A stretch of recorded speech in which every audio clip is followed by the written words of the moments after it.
There's no time like the present. Might as well jump into it here. It's the live Panther-Lair Show on a Wednesday night, the first night of training camp, the first day of training camp. I guess for the players, it's the first night of training camp. Oh, no. I think the players all moved in yesterday, probably moved into their hotel right up the street from the Southside facility. So they, last night was their first night of training camp. Today was the first day. We were down there. Jim was down there for practice in the morning. We'll bring him in shortly to talk about that. And then we were both there for media day. Pat Narduzzi, a nice long 20-minute press conference. And then talking to a bunch of players. I tried to count up the players and coaches we talked to. It was all the assistant coaches, obviously both coordinators. And then I think I'm going to see if I'm going to run down my list once we bring in Jim. I don't know if I'm missing anybody. I've got about 24, 25 players. I'll see if Jim can think of anybody that I forgot. But we get to talk to a lot of players. We got to talk to a lot of coaches and got to see some football because it is football season. Training camp is underway in the South Side, and we have a lot to talk about on that front tonight on the live Panther-Lair Show. Everybody's rolling in here on a Wednesday night at 8:30. I feel like this is when it really gets like going. You guys start tuning in again for these Wednesday night shows. You start... obviously we'll have the live post-game shows. You'll start watching those, and it'll be fun. We'll have a good time this season talking about this stuff all year long. And, of course, we'll have lots of content right here on youtube.com/Panther-Lair.com. We already have the Narduzzi video from today. We've got this live show today. Tonight, we'll have practice highlights and more interviews and press conferences all throughout training camp. Then, of course, tons of stuff during the season. You want to make sure you don't miss any of it. Like this video and subscribe, youtube.com/Panther-Lair.com. And then, and check out the website. That's the other thing I always tell you to do. Panther-Lair.com, Pittsburgh.rivals.com. I knew there was something else that I always say, and that other thing is the website for the most comprehensive source of Pitt sports news on the internet. Football, basketball, and recruiting, all at Panther-Lair.com, and message boards to talk with other Pitt fans all day, every day. Pitt fans are just always on the message boards talking about Pitt sports. You want to be a part of that conversation, come check it out. Panther-Lair.com, Pittsburgh.rivals.com. Comments are already coming in. Look, that side of the screen, I believe, is your right. I'm pointing to my left. I'm like a weatherman. It's really good. The storm is coming in from that side.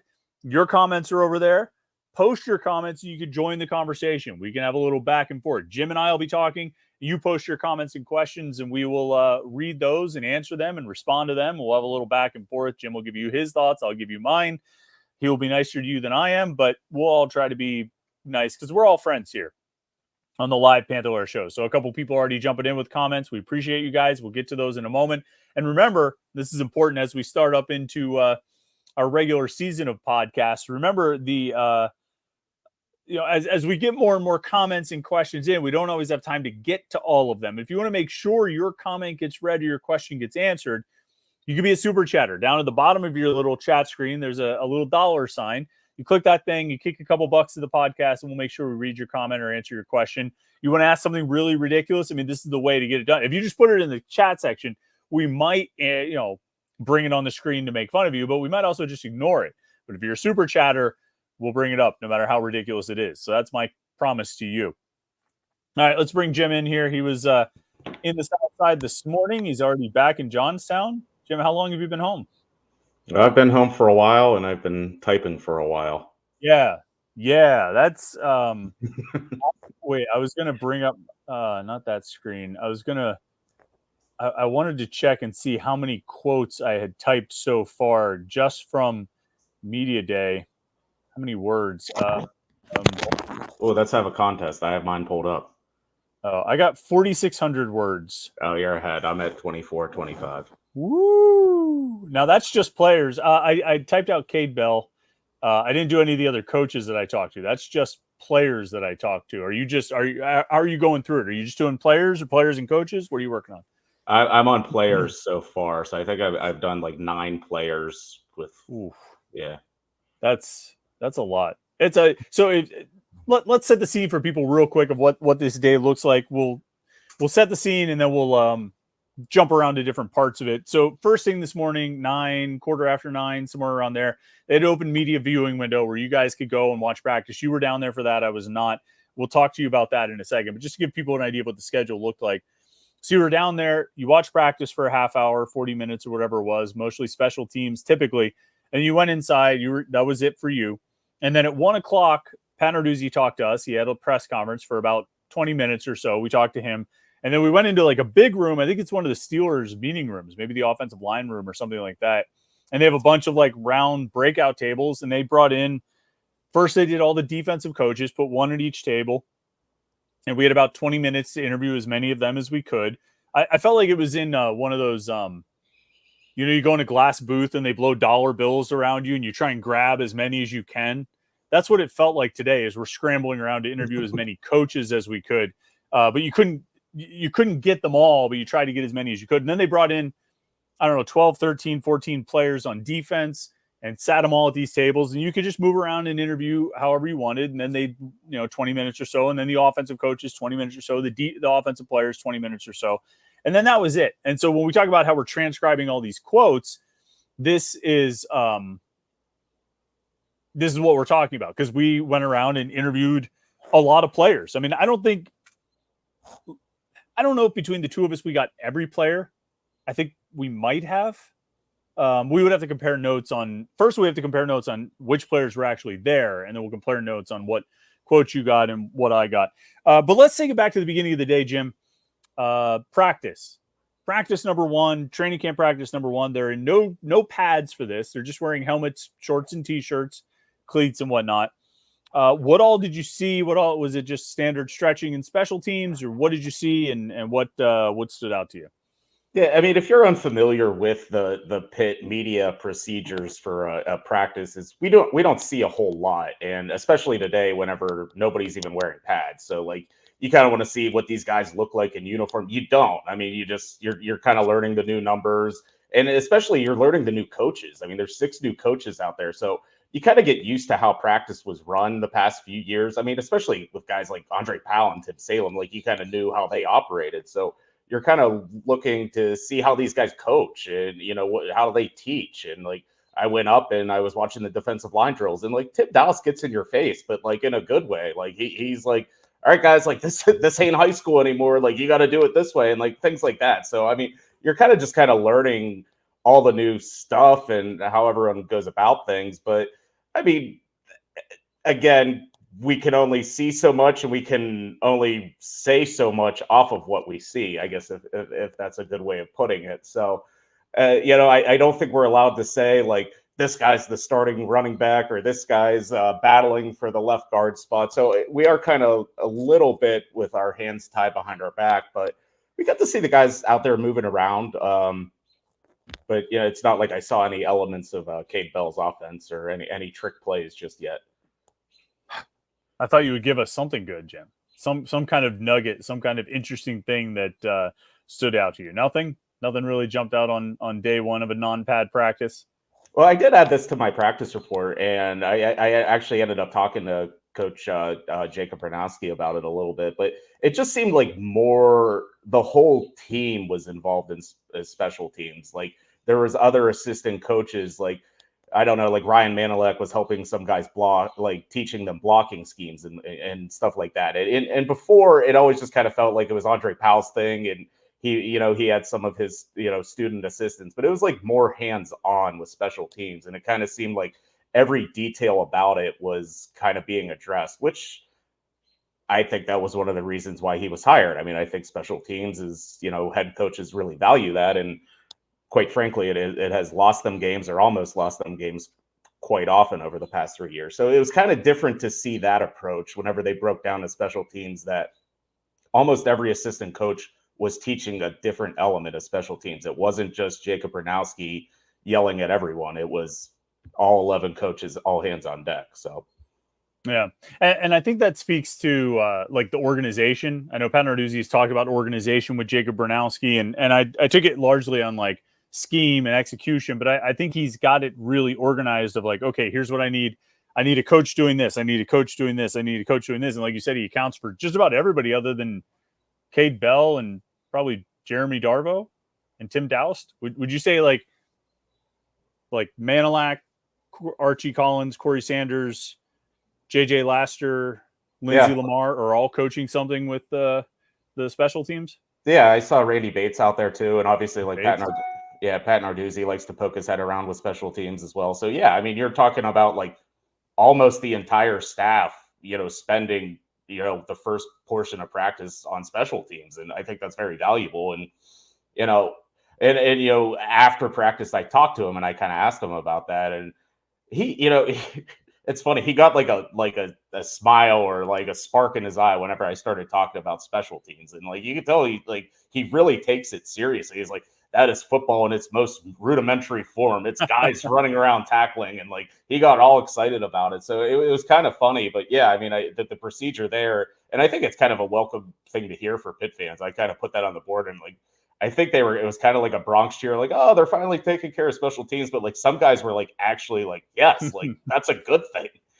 That comment that was like, I'm excited to hear about special teams. I felt like that was a dig at the fact that like even though we've spent months and months talking about this team, like I've written almost nothing about special teams. Like all the previews, I wrote 7,000 words on the message board over the last like 4 days of like previewing different things, and not one of it had anything to do with special teams. So I took it as a dig at us. We've spent the last 9 weeks. Well, this is week 10, dating back to the last week of May, doing week by week position previews. And this week is safeties, and I fully intend for us to end this week and not continue next week with. I mean, do you want to do a kicker preview next week with the top 5 kickers in the Narduzzi era and a bold prediction on the kickers? Oh, the Wednesday article of projecting the depth chart for the kickers, that'll be a good one. Do you want to do a kicker preview next week? That might be like the shortest article ever posted on Panther-Lair.com. Like, how would you rank the top 5 kickers of the Narduzzi era? There's only been like 3, right? Who is like Kessman, Blewett, and Sauls? Was there anybody between Blewett and Sauls? I don't think there was. Well, Kessman was between them. Oh yeah, okay. So was there anybody? So yeah, it was just Blewett, Kessman, Sauls, right? Was Blewett the kicker like when he first got to Pitt? I think so. Okay. Yeah. So it's kind of just been like a I don't know. Because Blewett missed the chip shot field goal against Duke in 2014, if you recall. Okay. You remember that like bad game against Duke, and Chad Wojcik was supposed to slide at the middle, and it was he missed. So he was the kicker in 14. So yeah, Narduzzi inherited him. He was at least the kicker in 15 and 16. Forget if he was the kicker in 17, but Sauls has now been. This is his 5th year, so he's probably been the starter for the last 4. Right? Oh, is this 4? No. Sauls was not the kicker in 2021. Who was it? It was another guy. He left. Like everyone thought it was going to be Sauls, and the walk-on won the job. Why can't I think of his name? Oh man, hold on. And he was local. Scarton. Sam Scarton. You're right. Okay. All right. So there's been 4 kickers. Again, we still cannot rank the top 5 kickers of the Narduzzi era. We'll wait a couple years for that one, I guess. Yeah, at least until next year. Yeah, Sam Scarton, you're right. He missed 3 extra points that year. So, and Sauls missed 2. What were they doing? Good God. Excuse me.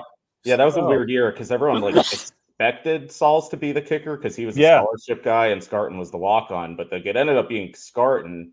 And like they would bring out like Sauls a couple times for like super long kicks, and I don't think he made any of them. I think down in Tennessee, like they attempted like a 53-yarder or something crazy. But sorry, I should really mute this when I'm sneezing. It on Sports Reference it says Ben Sauls did not attempt a field goal in 2021. So something weird happened at the Tennessee game. I just don't remember the scenario. It might have been. I mean. Either way, doesn't matter. Can't rank the top 5 kickers. We're getting off track here. I want to get to this Swim Boyd. I mean, like, yes, actually, Josh Newark says the stream was going strong until you started discussing kickers in the Narduzzi era. Come on and discuss punters, Junko, or guests. All right, Swim Boyd is a super chatter. I want to get to this. How should we react to Pat Narduzzi watching tape with the offense? Did you catch that when he said that today, Jim? He said he came to the press conference. He had just been watching film with the offense.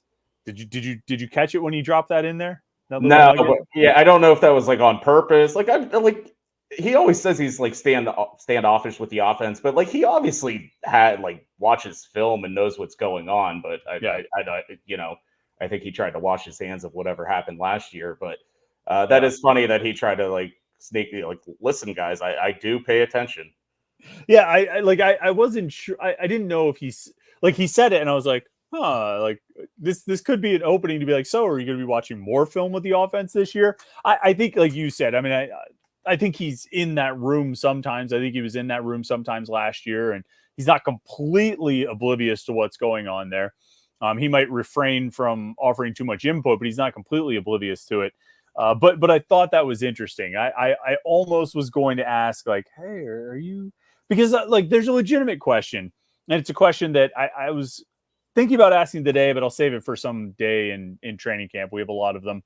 A legitimate question of like, look, based on your experience last year, you've always said you're hands off with the offense. You're not going to tell the offensive coordinator what to do. You're not going to force any personnel changes or any of this or any of that. But based on your experience last year, will you maybe be more inclined to step in and assert yourself when it comes to like a personnel decision, whether it's the quarterback or the running back or what have you? Would you be more inclined now than you were in the past based on what happened last year, based on your experience last year? And I'm guessing he would just flat out say no, right? Like he's not going to be like, yeah, actually, I am going to be asserting myself. He would just say no, right? Do you see any other response to that question? No, probably not. I mean, like, he's always gonna, especially in training camp, like he's not gonna if he's gonna talk the talk of saying like I've got to let Cade Bell do what he's gonna do. He's not gonna say in the middle of training camp, well, if Cade Bell's making a dumb decision in September, I'm gonna change it for him. So like I don't think he's gonna go that route. Yeah, I always wonder too if like, you know, if I were to ask him that and he were to have some response of like, no, I don't know anything about quarterbacks and this and that. I mean, like it's like we've always said, like, you know what good quarterback play and bad quarterback play looks like. You and I know what that looks like. And somebody who's been coaching football for 40 years, 50 years, or whatever it is, certainly knows what it looks like. But I don't know. I don't know if it's something he would ever admit to, but I guess the proof will be in the pudding. If the quarterback play is terrible and there's no changes made, then we'll know that Narduzzi is at least tacitly approving that bad play. Josh Newark jumped in right off the bat, maybe even before, actually a half hour before the live stream started, and brought up a question I asked in the press conference today. Narduzzi was asked about making Corey Sanders the assistant head coach. And he talked about this and that. He trusts Corey. He's always had this, relationship, whatever. And my question was like, does Corey in that position have sort of carte blanche to come and tell you what, if there's something he thinks you need to know, even if you might not like hearing it, does he have carte blanche to say it? And his answer was, yeah, he does. I would hope all the guys in my staff do. And that was something that kind of bothered me last year. The offensive guys, he didn't say these words, but he said the offensive guys last year didn't tell me that Phil sucked.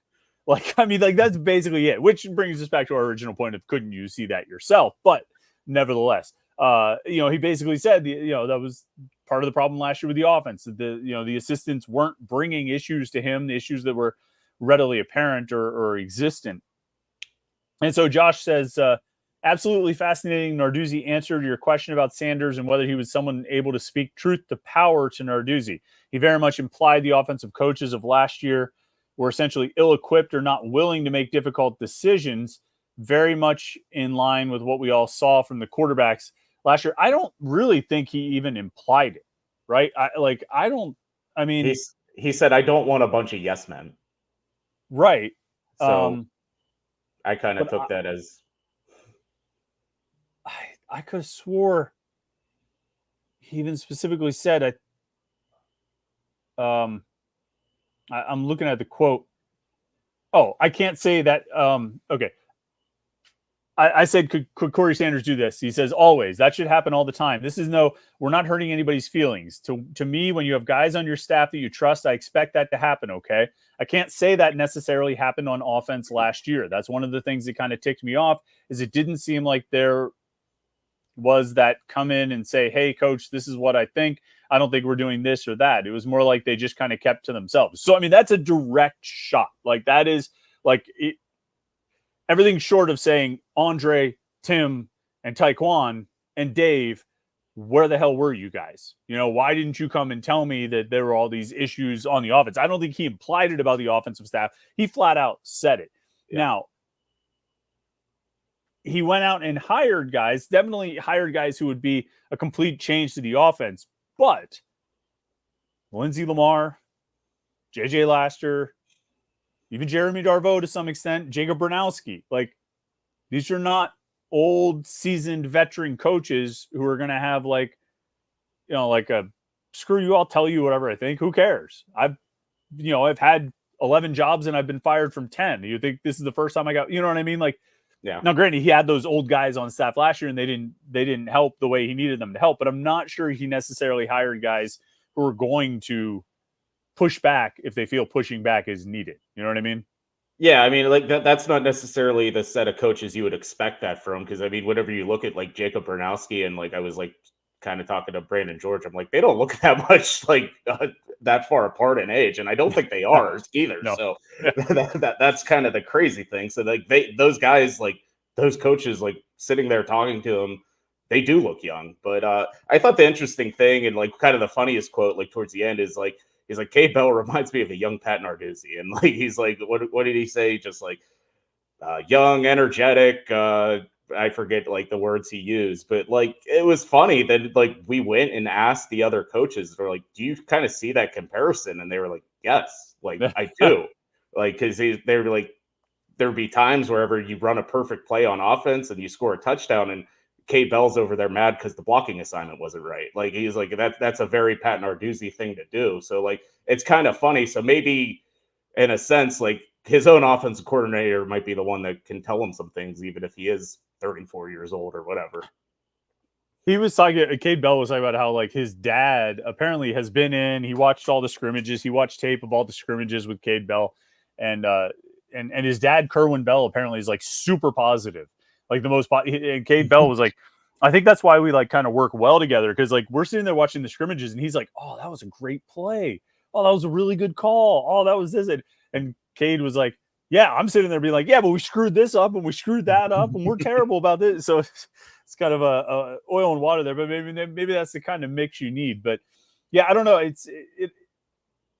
It just feels like a very young, inexperienced group of coaches. That doesn't mean they can't succeed, but I'm not sure if they're the kind of guys who are going to stand up to a coach. And this is the other thing, too, when Pat Narduzzi talks about not wanting yes men, I'm sure he feels like he's creating an environment where guys can come to him and tell him if they feel like something's off, but he can be an intimidating boss, I think. And the kind of boss that, like, and I actually asked Brian Manilak about this. I was like, it seems like if you're going to challenge him on something, like you better have everything in order, right? Like you better be ready for the Inquisition and be ready to back up any idea you have, because I think he could get pretty stubborn and pretty proud about something that he doesn't want to change. And I'm not sure if a younger coach like some of these guys is necessarily positioned to do it. But I mean, whatever, that'll all be behind the scenes. And as long as Nate Yarnell is not like Phil Dracovic, it won't be a problem. Speaking of Nate Yarnell, did it seem like Eli Holstein's name came up a lot today? Did you hear Holstein's name much today? I heard it a few times. Did it come up in any of your conversations with the players and coaches?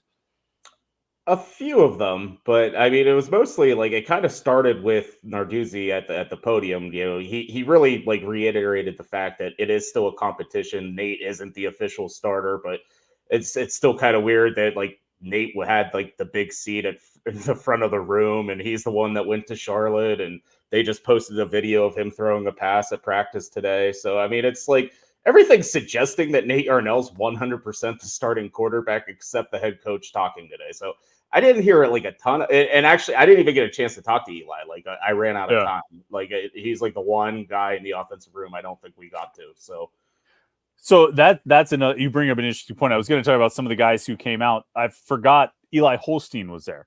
So that's interesting too. So, you know, when we talked about media day and they bring all these players out, I mean, they're very much at the direction of Pat Narduzzi of who they bring out, right? I mean, I think Narduzzi if he doesn't design the list, he approves it, right?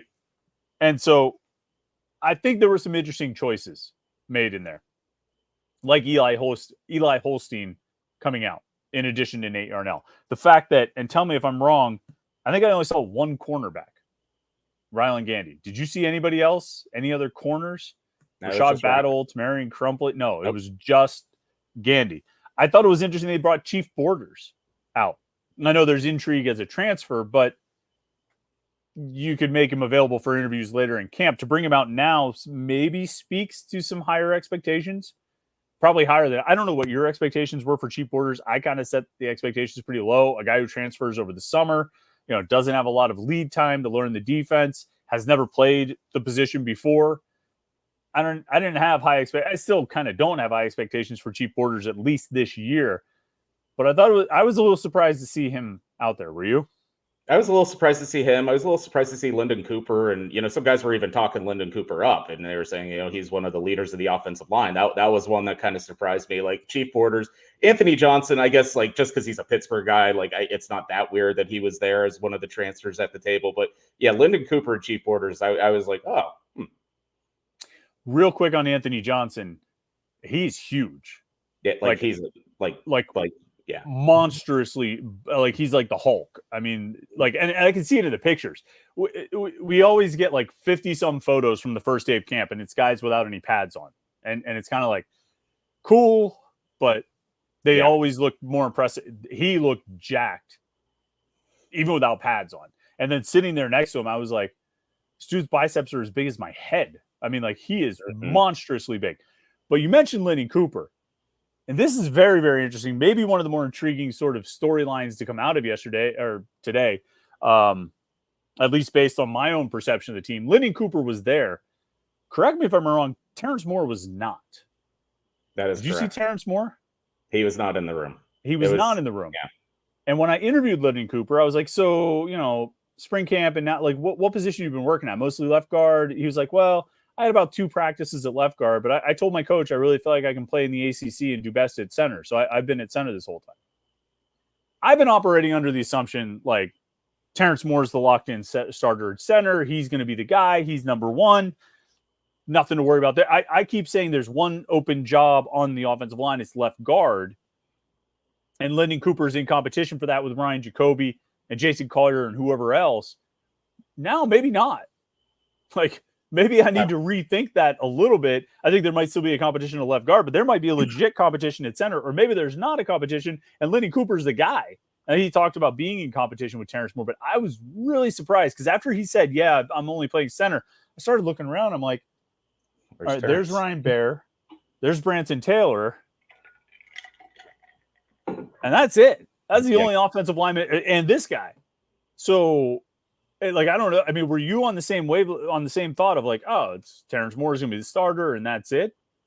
I've been under the assumption like he was, because I thought he was pretty good last year, and I thought like some of the numbers backed it up. I mean, I know like Pro Football Focus isn't everything, but like I thought his numbers were pretty good in the games he started. So I don't know. Maybe there's more of a competition at right guard, and maybe it's Lyndon Cooper as center, and maybe Terrence Moore and BJ Williams are kind of fighting at right guard. Maybe that's a thing. I don't know. I mean, it's again, this isn't me like saying something that I saw at practice. Like I didn't see anything along those lines at practice. It was just linemen standing around and Darvo telling them what to do. So I didn't see any alignments, but I mean, it's a theory. I mean, because again, I think Terrence Moore is pretty good. He's experienced, and he's always seemed to have the trust of the coaches, even when he was young. Like he was on the 2 deep. Like they always like were willing to throw him in at any point. So I don't know. That's an interesting thought. But yeah, Lyndon Cooper being just there, I was like, oh, huh. Yes. Very interesting. Very intriguing. Defensive line. Well, there were 2 defensive tackles, Anthony Johnson and Sean Fitzsimmons. Was there anybody else? I didn't think I saw anybody else. And defensive ends, Nate Matlack was in there, right? Yes. I thought I saw Matlack and Chief Borders, like we mentioned, and Jimmy Scott. Mm-hmm. Possible. I mean, like there's an open starting job. We think Nate Matlack is probably going to start, right? I've sort of been operating under that assumption. But the other one, I felt like it's pretty wide open. Jimmy Scott is here at Media Day. Bam Brima is not, right? Like that would seem to be the other top competition, unless maybe Chief Borders is even higher on the list than we're thinking. But Jimmy Scott, possible starter, I would think, right?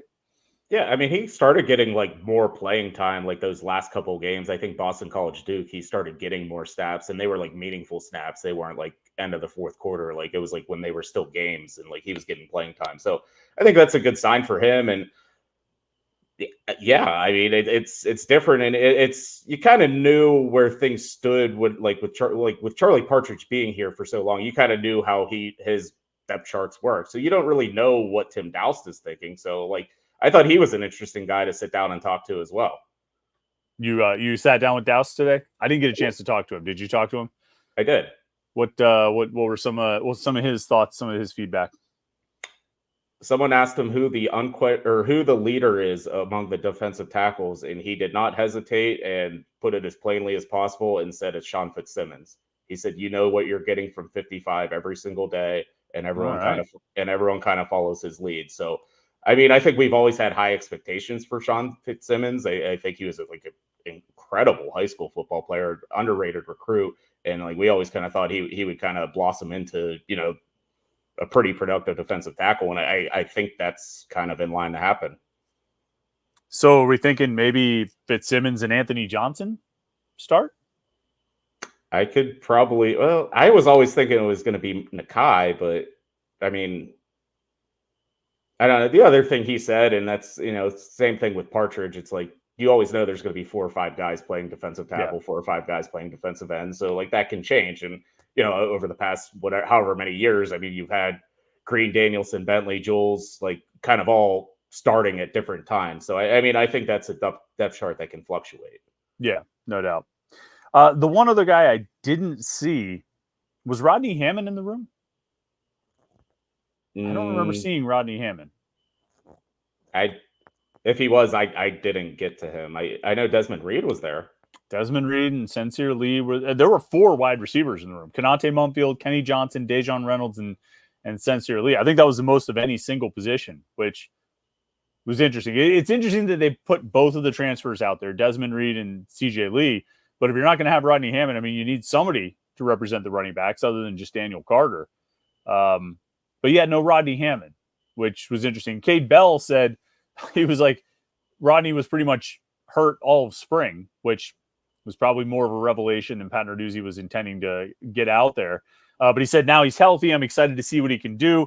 Lindsey Lamar said something similar to me about that, of like, I'm just excited to kind of finally see what he can do. So I feel like these guys are waiting. And in the meantime, I think Desmond Reed has really sort of captivated their imaginations for Cade Bell and Lindsey Lamar, at least, and maybe even partially for Pat Narduzzi. But interesting to not make Rodney Hammond available. I don't know if there's anything to read into. I don't think there's anything too deep to read into it, but it's interesting nonetheless. Anything else? Oh, 3 linebackers, right? Brandon George, Kyle Lewis, Braylon Lovelace. Were there any other linebackers? Just those 3? Just those 3. Okay. Percentage chance that that's the 3 starters in your mind? I'd say pretty high. Yeah, same. And I think it'll be good. I think that's a really good trio. I think they're really good. And I talked to Manilak, and he's pretty excited about that group. And he specifically mentioned the sophomores, just not, also Lovelace, but, Biles and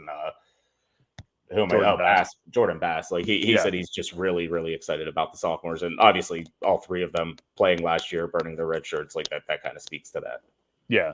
I mean, I think like the sort of the depth chart we've been talking about for a while of like Brandon George and Key Thompson at middle linebacker, and then some combination or pairings of Lewis, Lovelace, Biles, and Bass at the 2 outside spots. I mean, that's as good a full 2 deep, because even in the years when they had Servassier Dennis, they didn't have a full 6 guys you were comfortable rolling out there with, a full 2 deep.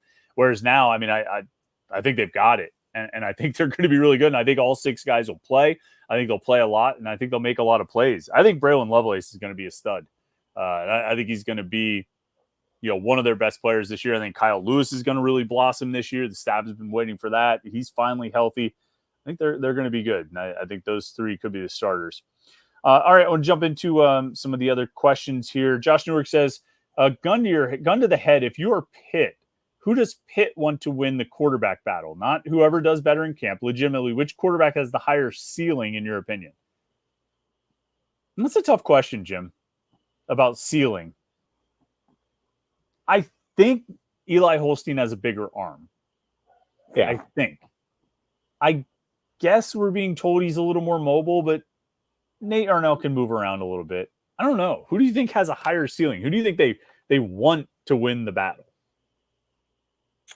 I don't know. I like just the fact that Narduzzi is just keeping it open and not really committing to the whole Nate Arnell, but then you kind of go around the room and you'll see our poll questions over the next couple of days. We ask these guys, and some guys said like Nate's our leader, like we believe he can win us a lot of football games this year. But then you have the head coach saying, well, Eli's still in there too. So I don't know. I don't know who they want to win. I mean, obviously, like upside, you're always going to say the younger guy has more upside because you don't know what Eli Holstein can do, and he can play for more seasons and all that kind of thing. But I don't know if one can necessarily lead them to a significant amount more wins this year than the other. I mean, I think adequate quarterback play is all we've said all off season. If like one of them can do that and get them to 7 wins and kind of right the ship from last year, I think that's kind of all they're asking them to do. And, maybe next year is whenever you take that big step and try to win the ACC. But like,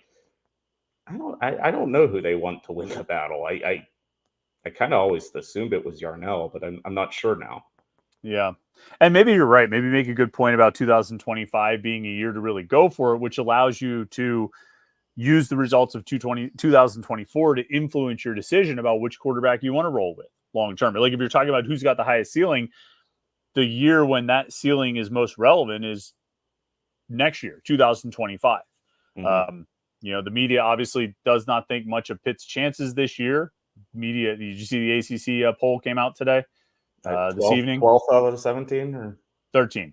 13. Okay. 13th out of 17. One spot ahead of Boston College, about 126 voting points ahead of Boston College. Boston College got a first place vote. Like, who does that? Georgia Tech got one too. I feel like that happens fairly often that Georgia Tech gets a first place vote. That I think it happened like 2 years ago. Maybe they got a first place vote, and it was really funny. Cal got 2 first place votes and still was picked to finish 10th. Virginia Tech got 5. I'm going to assume that's like the Cal, Stanford, and SMU writers who are like, hey, we've heard we're supposed to overrate Virginia Tech, so we'll give them a first place vote. Miami got 17, ostensibly for the same reason. NC State got 8 because everyone's convincing themselves NC State's going to be the good team this year. There's really, like, when you look at the poll, it breaks down into like 4 tiers, basically. Like tier 1 is FSU, Clemson, Miami, NC State. Tier 2 is Louisville, Virginia Tech, SMU, Carolina, Georgia Tech. Tier 3 is Cal, Duke, Syracuse, and Pitt. And then the 4th tier, the bottom tier, is BC, Wake, Virginia, and Stanford. Like, just looking at where there's sort of a break in the voting, like kind of a bigger space. And there's, you could probably divide it up even a little bit more. But that's basically the tiers based on the voting. But I would say Pitt's, I don't know if they have a perfect streak, but it was something like 6 out of Narduzzi's first 6 years or 6 out of his first 7 or something. They finished higher than their projected finish. A good way to do that is get picked to, finish 13th. Yeah. If you get picked to finish 13th, they set the bar really low. And then, it's easy. It's a lower bar to quit. It's the same thing we've been saying about, how do you bounce back from a 3-9 season? You win 4. You win 5. And look at that. You've increased, if you win 6 games, and 6 games is by no stretch of the imagination a good season. But if you win 6 games, you've doubled your win total from a year ago. So, you set the bar. If you set the bar low enough, then it makes it a lot easier to have a bounce back season. So that's, something to look forward to. Scott Mitchell says, really hoping Cade Bell doesn't strip the offense down completely for game 1, but at least I'd get another Chris Peak tirade for him. Here's the tough part about that. Like, in the past, I think we could tell when the offense was stripped down.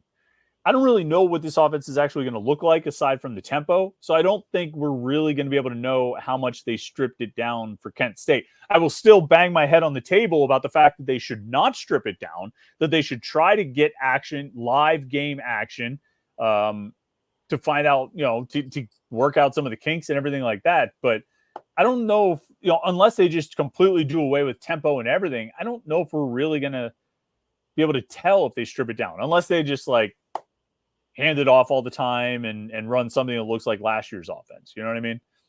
Yeah, I don't think we know what to expect. And I mean, I guess like, in the past they wanted to like save whatever they were going to do for the next biggest game. Like, those 16, 17 years, they wanted to, hide Quadri Henderson from Penn State, and they tricked the hell out of them apparently. So, I mean, I guess, they keep talking about how this offense is going to surprise people and the tempo is going to surprise people. So, I mean, reason to believe that they might want to save all those tricks for Cincinnati and West Virginia and not use them on Kent State. But yeah, that tirade will come whenever it's 24-10 and Kent State's driving in the fourth quarter and you're like, what are we doing here? So like, that's probably going to happen again. That always happens. But. Yes.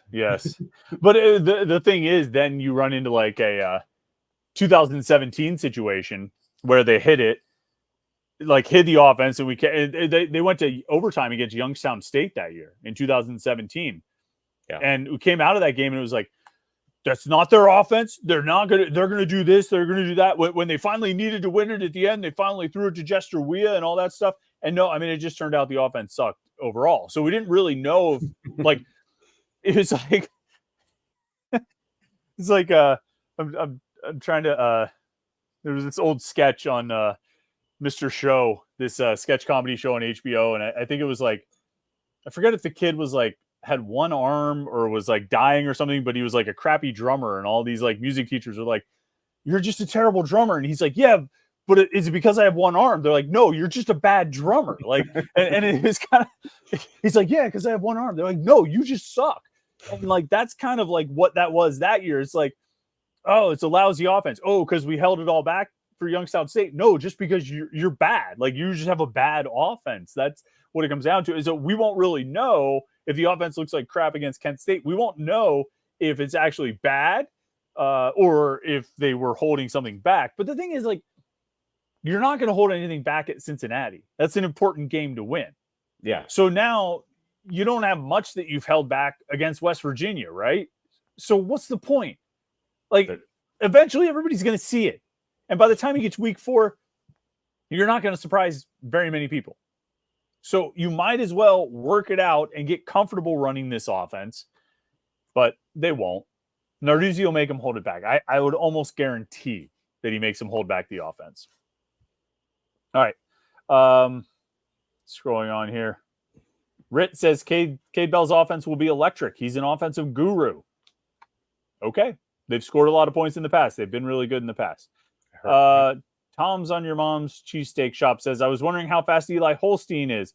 On the game, he is twice as fast as any other quarterback and as option play extender. They don't have anything else listed for any other quarterback. So last week you hadn't really looked at the ratings for Pitt's players on the game yet, on the college football game. Have you done any further investigation, Jim?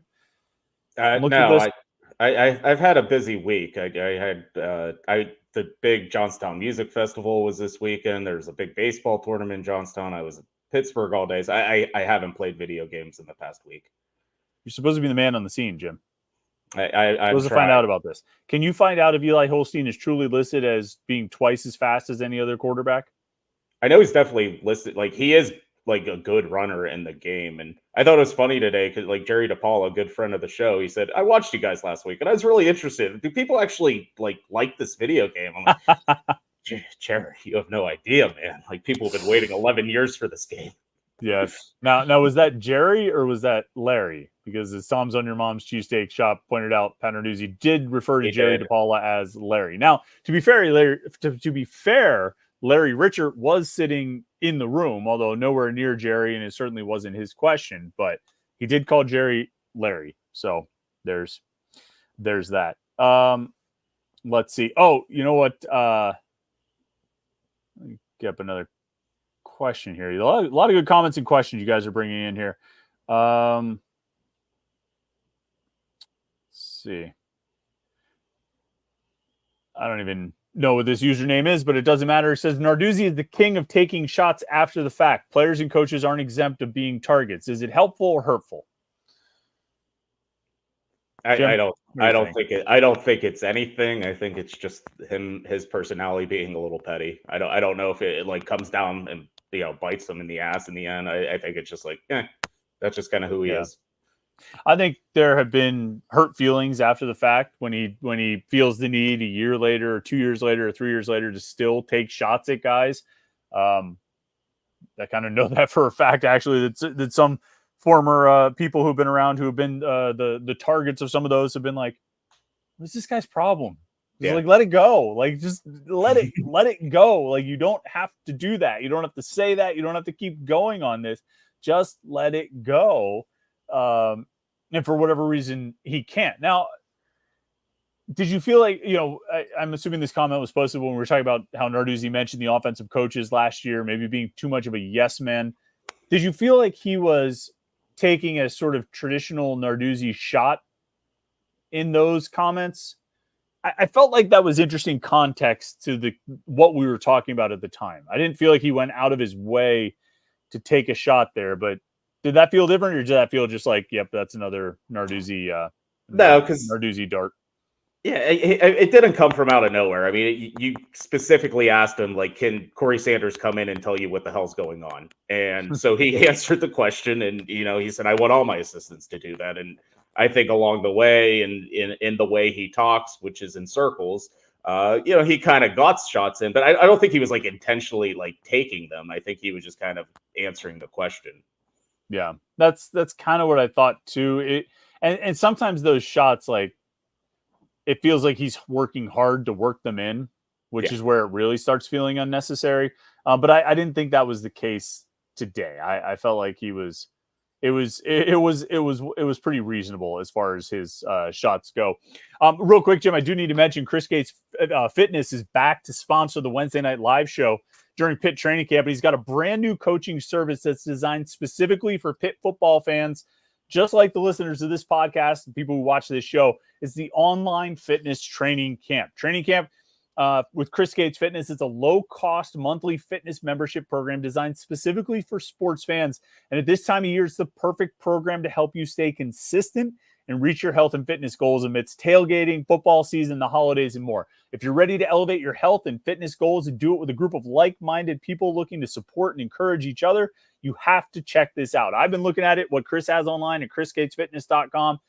It's awesome. I mean, the training camp program is outstanding. chrisgatesfitness.com/training camp. There's all kinds of like breakdowns of different movements. What kind of equipment do you have? Okay, Chris has something for it. What do you want to focus on? What do you want to emphasize? Chris has a video breaking down that kind of workout. It's great stuff. And then he's got customized monthly workout programs that'll help you build muscle, burn fat, and feel more athletic. Plus, there's access to live Q&As with Chris. That's Chris Gates, not Chris Peak, because I can't tell you the first thing about strength and conditioning, but Chris knows all about it. He's got exclusive community support and more to help hold you accountable and work towards your goals. Training camp members also compete in fitness challenges each month, as well as sports challenges like weekly football pick'em in the fall, where Chris gives out free prizes like home gym equipment, supplements, free one-on-one coaching calls, and more. And if you join this week, and look, you only have until, I think, Sunday at 11:59 p.m. Until then, Chris is giving an 80% discount. It's just $10 for your first month. 80% off your first month when you use the promo code Panther-Lair. So don't miss out. Visit chrisgatesfitness.com training camp. You can actually go to our personalized one, chrisgatesfitness.com/Panther-Lair, and start your journey today. chrisgatesfitness.com is a huge Pitt fan. We really appreciate him supporting the show. And if you are looking to get your fitness goals in check this month, this summer, this season, it's the time to do it. Let's see. Let's get a few more comments and questions in here in the final 10 minutes. Josh Newark says, we had an extra long post-game stream after the Notre Dame game regarding Pat Narduzzi's comments about needing better players. Today, he said the current team has more talent than last year's. Did that comment stick, or did it legitimately blow over the team? I don't entirely get exactly what Josh is asking, but I mean, in terms of the impact on the team, I mean, I think that Narduzzi smoothed it over. I think he addressed the team and was like, look, this is what I meant. It's funny, like we often have to parse Pat Narduzzi's quotes and put them, be like, well, this is what we think he meant. And he had to do it for himself in that instance. And I think things were pretty much smoothed out. I think that was a really bad day for Pitt. And it just kind of piled on with all of that night. And it was a real, as the kids say, an S show. And I was live during the whole thing, and we're like watching it happen, and we're commenting. This is the fun. If Jim, you don't get to be a part of this because you're actually like working your job and covering games and stuff. But part of the fun of the post game show is that when something like that happens, and like people bring it into the chat, they'd be like, "Hey, so and so just had a tweet about this," and then we react to it live, and usually after a couple shots of whiskey, so it gets really fun. But I don't know. I forget that he even said that. Maybe it's just because there's been so many comments over the years, but I don't know. Do you think it had any lasting impact? I don't think so. I mean, I think he was able to smooth it over, and that was interesting because I think it was my question that like sparked that answer. So I had to But it was Noah's tweet that got everybody mad. Yeah, Noah's tweet got everyone mad. It was my question that he put his foot in the mouth. It was just that was a fun night in South Bend. Yes. But it's funny. I mean, he said like he did have the comment today, like, that this year's team is so much better talent than last year. And I remember him standing there last year talking about how the 2022 team was so much more talented than the 2015 team. And I remember the only thing I could think is like, that's funny. They both went 8-4 in the regular season. So if you're going to stand here and tout that, I don't know if you remember that from a year ago at like training camp press conference. I think he was like, if you look at this team like 2022 and put it next to the 2015 team, there's no comparison about how much better. And they both went 8-4 in the regular season. So the only difference is that the 22 team won their bowl game, the 2015 team lost their bowl game, but otherwise they kind of. So what does that say? If you had that much better talent and you still won basically the same number of games, maybe there's a different element at play. I don't know. Yeah. Let's see. Scrolling down. Josh Newark has lots of questions here. Here we'll get to this one. He says the other interesting comment was Jim's question about rosters expanding, to which Narduzzi said they're actually decreasing. It was interesting that he said something along the lines that he hopes Pitt has a full roster of scholarships. Yeah, I mean, it's funny. When we think about the roster, we think almost exclusively in terms of the scholarship size. Yeah. You know what I mean? When we talk about the roster size, we talk about 85 scholarship players. But he's right. I mean, they have 120. They have to get down to 117 during the season or something like that. And so from his perspective, when they put in this new roster limit of 105, the roster will be smaller. Like, he's right. But we don't ever think of that because the other like 20 guys or 30 guys are walk-ons, and they don't really register for us. I don't think Pitt will ever have a roster. I mean, at least while Pat Narduzzi's the head coach, just in the next few years, I don't think they'll ever have a roster with 105 scholarship players. I don't think they're going to put that money into it. I bet a lot of teams won't have a roster with 105 scholarship players.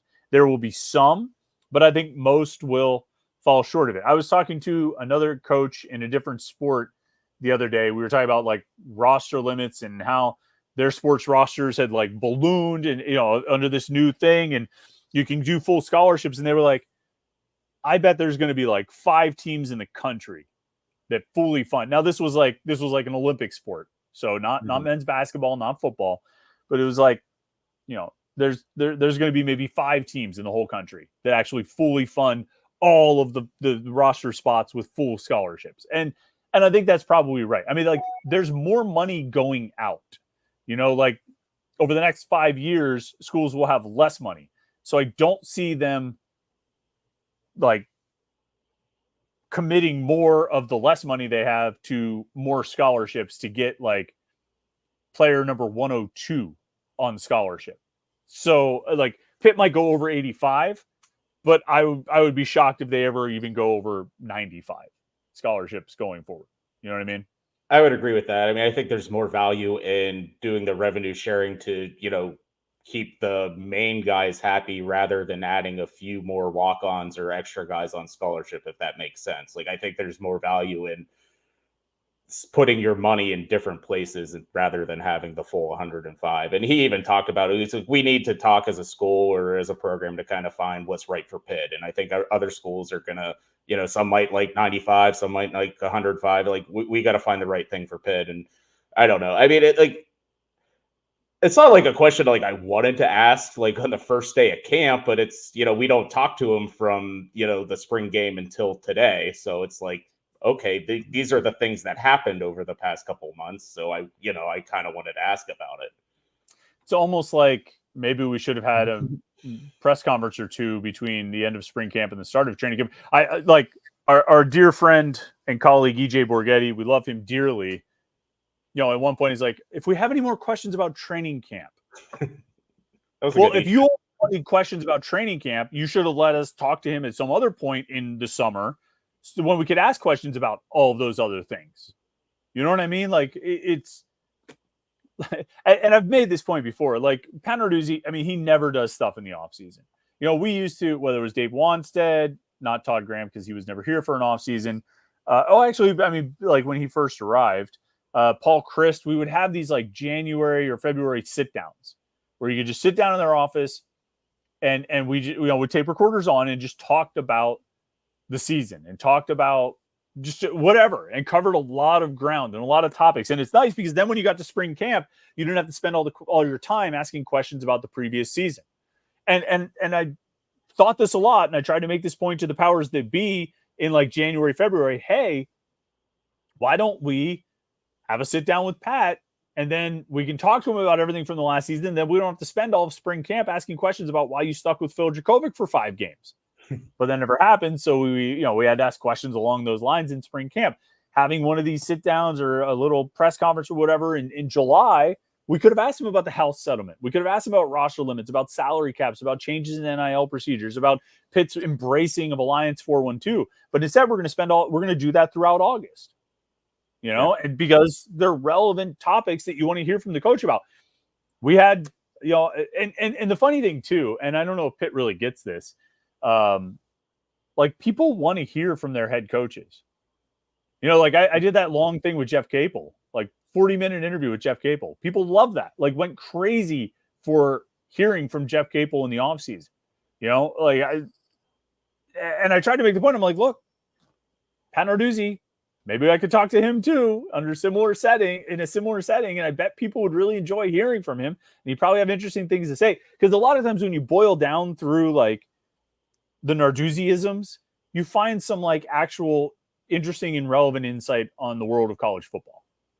I think he has a good mind in college football, like ideas, insights, like that kind of thing. It's whatever you get him sitting on those topics, like he's pretty good. Yeah.